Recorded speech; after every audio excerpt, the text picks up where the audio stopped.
Olá, pessoas que habitam a internet, eu sou a Alice. E eu sou a Yara. E esse é o Mentes em Devaneio. E hoje a gente tá aqui pra falar sobre filmes de suspense que são agoniantes, que a gente fica assistindo, a gente fica nervosa, fica na ponta da cadeira só pra depois levar um susto. Here I come. Oh, here I come. Mas antes da gente começar o vídeo, já deixa o seu like, se inscreve no nosso canal se você não for inscrito e ativa o sininho para receber os nossos próximos vídeos.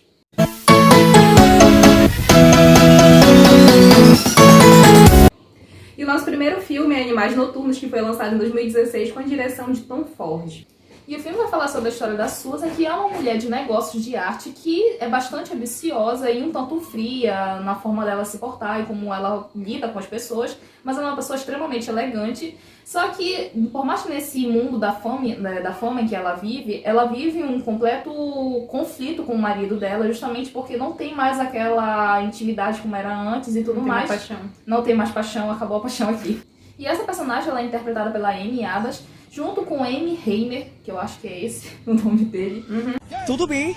E num certo dia ela recebe um manuscrito do Edward, que era o ex-marido dela. E nesse livro que ela recebe, tá contando a história de uma família, que é o Tony, junto com a esposa e a filha deles, que estavam indo pra um passeio, assim, eles estavam passeando e tudo mais, e eles sem rumo algum, até que eles se deparam com uma gangue. E isso resulta numa violência e acaba dando errado e acontece muita coisa.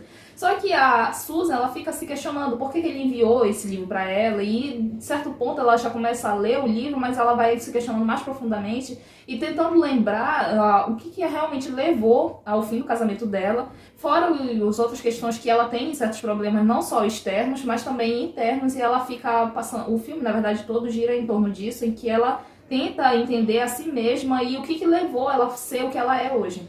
Sim, eu acho engraçado nesse filme, porque ele tem a trama da Susan, ela lembrando do passado dela com esse ex-marido, os problemas com esse atual, e tem a história que ela tá lendo nesse manuscrito, que enquanto ela tá lendo, a gente tá vendo o que tá acontecendo.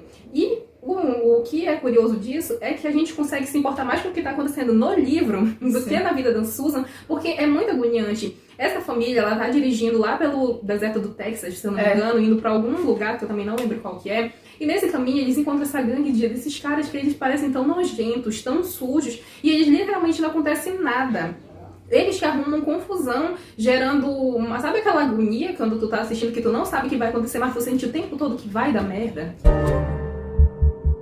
Don't do this. E além disso, o Edward ele é interpretado pelo Jake Gyllenhaal, que também interpreta o Tony lá na história que a Susan tá contando. E a gente vê essa angústia que ela passa, esses vários conflitos, fora que no livro, o filme em si, ele tá cheio de simbolismo, cheio de indiretas do que realmente está acontecendo, até porque o manuscrito em si tá contando essa história, mas por trás dela é a história do casamento da Susan com o Edward. When you love someone, you have to be careful with it. You might never get... E o nosso próximo filme, que também, na nossa opinião, é bastante angustiante, é Devorar, que foi lançado em 2019 sob a direção de Carlo Mirabella Davis. E em Devorar a gente vai conhecer a Hunter, que é uma jovem que tem um casamento aparentemente muito feliz, com um marido perfeito, e ela agora engravidou, e a família dele começa a ir lá e fica bem mais perto para cuidar dela, e de certa forma passa a controlar isso, a controlar tudo que ela faz em relação ao bebê, a vida dela, como se ela não tivesse mais uma liberdade. Depois de um tempo também a gente vai ver que o marido dela não é tão perfeito quanto parece, e ela começa a criar uma obsessão por comer objetos que não são comestíveis. Já começa por aí, que é realmente a parte mais agoniante, que tipo, ela vê uma bola de gude. Uma pessoa pensa em comer uma bola de gude? Não, mas ela vai e come. Ela vê um prego, ela vai lá, pega o prego, quando ninguém tá olhando, ela vai lá e come o prego. Sim, o nome desse transtorno é alotriofagia, que é um transtorno real, psicológico, que a Hunter ela desenvolveu a partir do momento que ela descobriu que estava grávida. E aí, a partir disso, a gente vê que essa personagem ela é bastante oprimida na casa dela, em questão do marido, a família dela botando pressão, a própria mãe do marido dela perturbando ela, e tudo isso desencadeou uma pressão ainda maior nela. Ela própria já não aguenta mais aquilo, ela vive uma vida que ela não quer, ela nem sabe direito o que ela quer, e ela, de certa forma, ela só busca alívio em consumir essas coisas. E o que mais chama a atenção nesse filme é o transtorno de alotriofagia. Quase não consigo aprender esse nome difícil. Mas ele só é, digamos, a primeira camada do filme, porque o que ele realmente quer tratar é sobre essa vida que ela vive forçadamente, uma prisão transparente, onde ela não é livre para pensar, fazer o que ela quer, ela não é dona do corpo dela, nem das vontades dela, o marido dela é muito tosco, a família botando pressão para ela ser uma mulher perfeita, uma esposa perfeita e uma mãe perfeita de um filho que ela nem quer. I did something unexpected today. E o nosso próximo filme é O Abutre, que foi lançado em 2014 com a direção de Dan Gilroy. E o filme vai falar sobre o Louis Bloom, que é um cara, de certa forma, bastante esquisitinho, pra dizer em relação a ele, porque ele é muito mais quieto, reservado e, de certa forma, se posta de uma maneira muito mais sombria em relação à sociedade. E ele tá com dificuldade de arrumar um emprego formal, até que num certo momento ele consegue arrumar um emprego como jornalista. Só que, como jornalista, ele tem que captar todas as coisas ruins, vários crimes e violências que acontecem na cidade. E é isso que o filme trata. Ele é aquele tipo de filme mostrando a realidade de uma forma crua e bastante agoniante, de certa forma, em relação ao que acontece no cotidiano. Sim.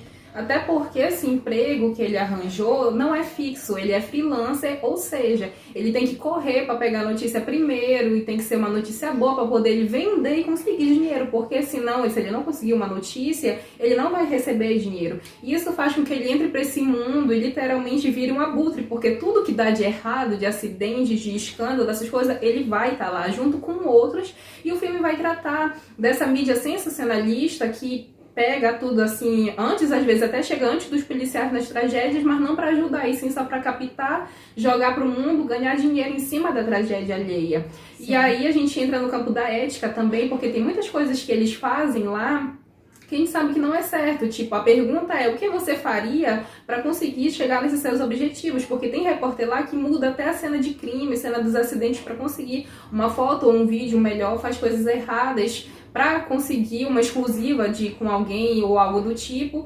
E quanto pior for o crime, melhor vai ser a matéria. We're first!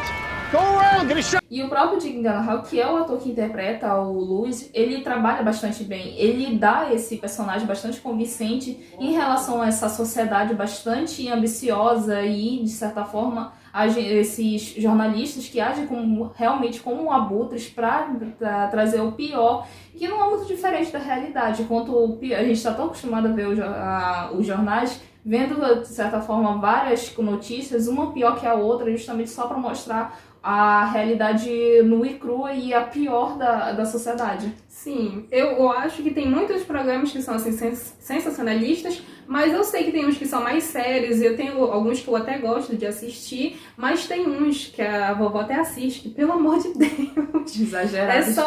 É só pra mostrar acidente, gente morrendo, tráfico, não tem conteúdo, é só pra mostrar mesmo aquela coisa, aquele choque na pessoa, mas não tem o conteúdo por trás. We want all of it! Oh my God! E o nosso próximo filme é A Caçada, que foi lançado em 2020 sob a direção de Greg Jobin.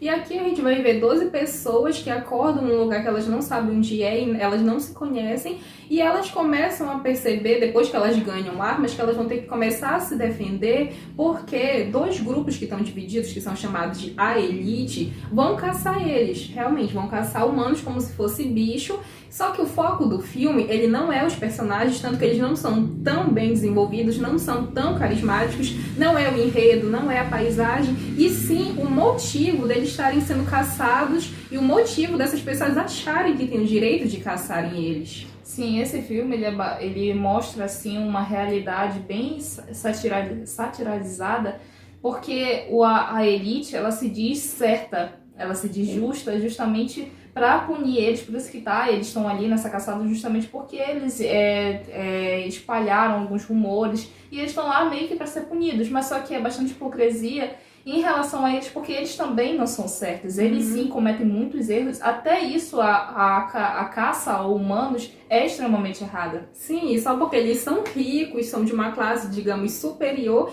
eles se acham no direito de julgar essas outras pessoas que cometeram outros crimes que nem são graves, e mesmo se fosse E mesmo se fossem, não ia ser desculpa para elas serem caçadas que nem bicho numa floresta. Sim, esse filme, ele, no ano, antes dele ser lançado, ele gerou, de certa forma, uma polêmica justamente com o governo americano, porque acreditavam que ele apresentava uma ideia bastante, de certa forma, rebelde. E isso causou um rebuliço, até ainda demorou para ser estreado e tudo mais, mas acabou estreando. E a gente viu que, na minha opinião, não é lá essas coisas. Eu acho que, sei lá, é mais uma questão de marketing mesmo.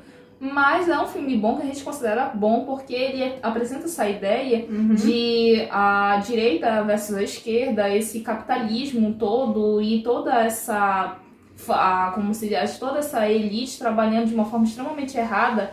E até, na verdade, ninguém de lá é certo. War. You have no idea what you're up against. E o nosso último filme é Bird Box, que foi lançado em 2018 com a direção de Suzanne Bier. O filme vai contar a história da Mallory, que é uma mulher que está cuidando dos filhos dela numa canoa que elas estavam indo e eles estão vendados. Justamente porque eles estão num mundo pós-apocalíptico, porque quando eles tiram essa venda, coisas ruins acontecem quando eles começam a ver alguma coisa no ambiente que perturba a mente deles e eles cometem suicídio, na verdade. Eles cometem suicídio. E o filme vai girar nessa... Eu ia falar aventura, mas não é.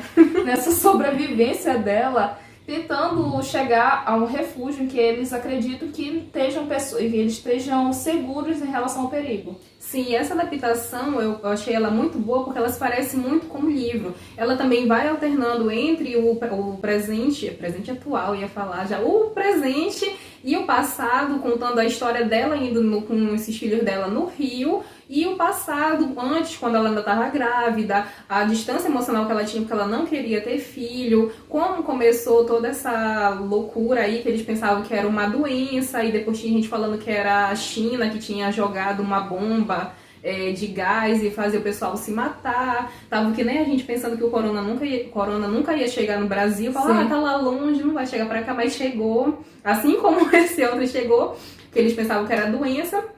O bom desse filme é justamente que ele cria aquela tensão, porque a gente fica quase o tempo todo vendo pela forma que os personagens estão vendo, e eles estão vendados, ou seja, tu não vai ver tanta coisa de importante, e o monstro, ele não aparece. Sim. Nenhum momento tu vai ver, nunca. O quê? E a única coisa que a gente tem é que eles falam que ouvem sussurros que, de certa forma, aparentemente, parece que remete a certos traumas deles, trazendo esse lado agressivo e para eles cometerem suicídio. Fora que a única coisa que eles podem ser avisados é o som dos pássaros que sentem a presença dessa entidade, que a gente não sabe o que é, e eles começam a bater as asas em agonia.